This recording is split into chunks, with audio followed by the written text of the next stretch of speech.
Thank you very much, John. And let me first thank the organizers for giving us the opportunity to participate in the 16th Cyprus Summit. Last year, my predecessor, Marcus Heinz, delivered a presentation at the 15th Summit, and his presentation was entitled, "Are we ready for the next shock?" He must have known something that we didn't. He must have known what was coming. So in my presentation, I will focus on a couple of things. Just a few words about the shock, about the COVID-19 pandemic. But then I will focus on the very theme of today's summit, which is in the need of a new growth model for Cyprus. So I will talk about productivity, competitiveness, and human capital. So first about the shock. The COVID-19 has pushed the global economy into the deepest recession since the Second World War. According to our latest forecasts, the global economy will shrink by 5.2% this year. This has major implications for poverty reduction. This is very close to the World Bank's heart. The poverty is rising for the first time in more than 20 years. It is estimated that with the combination of COVID-19, climate change, and conflicts globally, we may have additional 150 million more people falling into extreme poverty by year 2021. This is a stark warning. The crisis has not spared Europe, including Cyprus. The EU GDP is projected to contract by about 7.5% this year. And in Cyprus, the GDP growth is projected to fall by 6.2%. As you, John, said, we still have many unknowns.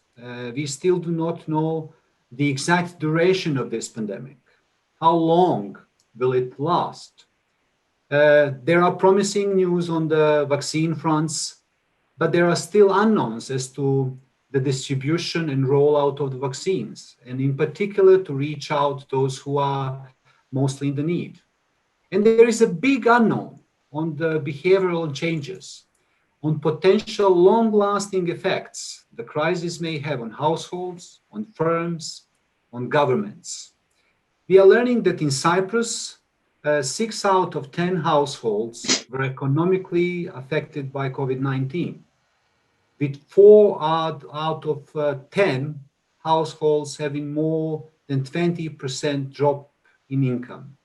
This is indeed very serious economic impact on households in Cyprus. So in this context, few words about productivity. A small economy like Cyprus that is heavily dependent on tourism may experience a slower recovery than the rest of Europe unless a comprehensive policy or effort is undertaken to address a pre-COVID-19 long-term structural challenges related to productivity growth. Indeed, Cyprus has experienced sharp decline in productivity, with productivity growth falling from an annual growth of about 3% in the 90s to less than 1% in the last decade. And the pandemic, unfortunately, is likely to have further impacted this decline. So we know that productivity agenda is complex and broad. So what countries need to focus on in the context of post-COVID recovery? Few things: strengthening governance, improving the regulatory environment, fostering innovation and digital development, investing in human capital and climate resilience. These investments will be crucial to raise living standards and foster inclusive and sustainable growth.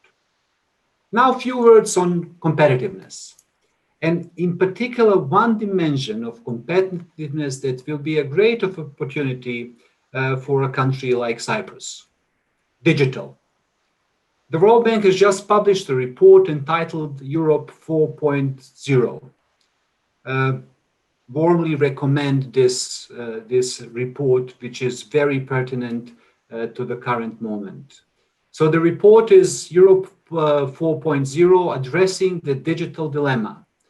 Very timely, and provides an insight into how the region, Europe, is performing in the digital arena at the global and local level.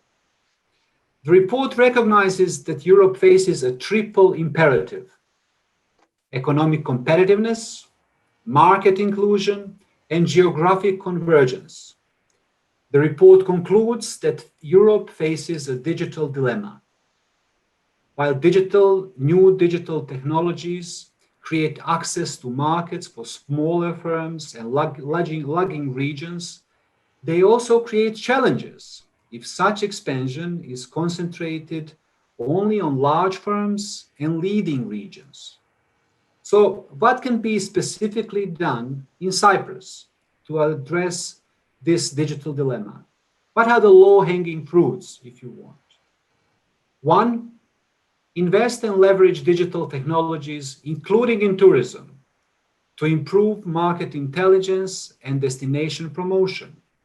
For an island that is dependent on tourism, this is very, very important. Two, increase broadband penetration for businesses, in particular for small and medium enterprises and for young enterprises, for young businesses. And three, and this will not come as a surprise coming from the World Bank, improve the business environment. The current doing business ranking of Cyprus is 54th out of 190 economies. Continued efforts are needed to make it easier for opportunity-driven entrepreneurship. Finally, the digital agenda that I've just mentioned needs to go hand in hand with investment in human capital. Again, you will not be surprised that we are talking about human capital. If Cyprus wants to be well positioned in the new normal, it needs to combine the opportunities of innovation with modernizing the foundation of education systems, increasing access and improving the quality of tertiary education in particular. And while we are focusing on tertiary, let's not forget those with lower skills. So training and skills recycling for lifelong learning are needed for a smooth transition and for shared prosperity. So let me sum up. We are living in an unprecedented shock, which also provides an opportunity. This opportunity must be taken in Cyprus to promote a new growth model that will address structural challenges to productivity, boost competitiveness, and strengthen human capital. These days, we are hearing one sentence over and over again, which is build back better. And indeed, this is the opportunity.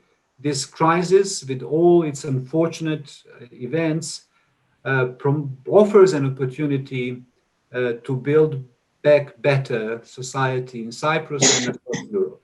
With this, John, over to you, and thank you.